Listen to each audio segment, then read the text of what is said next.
ఇవాళ మంచి కార్యక్రమం ఏర్పాటు చేశారు. పేదలకి వస్త్రదానం కార్యక్రమాన్ని ఏర్పాటు చేయడంతో పాటు మామిడి జగ్గారావు గారు ఎంతోమందికి ఆ రోజుల్లో ఉపాధి అవకాశం కల్పించారు.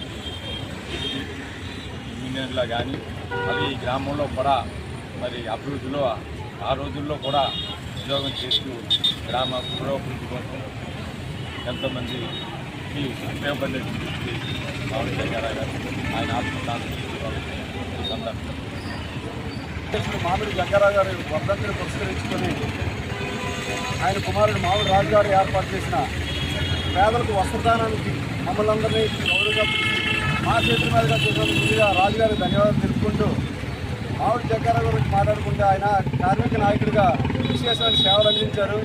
కార్మిక నాయకుడిగా ఆర్టీసీలో ఎటువంటి సమస్యలు ఉత్పన్నమైనప్పుడు వెంటనే స్పందించి కార్మికులకు అందరికీ సత్వరమైన న్యాయం కలిగించేవారు.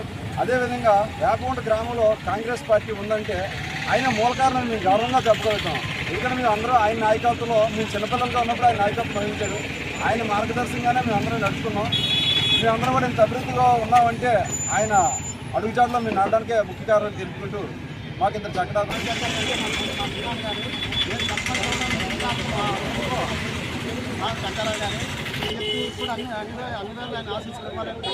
ఇలాంటి మామిడి జగ్గారావు గారు ఎంతో సంతోషిస్తారు. వాళ్ళ ఆత్మ మామిడి జగ్గారావు గారు వేపగుంటలో అలా ఉండిపోయారు. ఎందుకంటే గ్రామానికి ఏ సమస్య వచ్చినా ఆయన తీర్చేవారు. నెక్స్ట్ కార్మిక సంఘం నాయకులుగా చేశారు ఏపీఎస్ఆర్టీసీలో.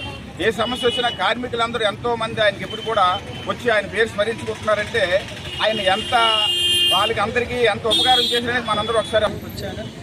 ఆయన 85 నుంచి నాకు సుపరిచితులు. ఆయన కాంగ్రెస్ పార్టీతో పాటు ఆర్టీసీలో ఉన్నటువంటి నాయకత్వం వహించిన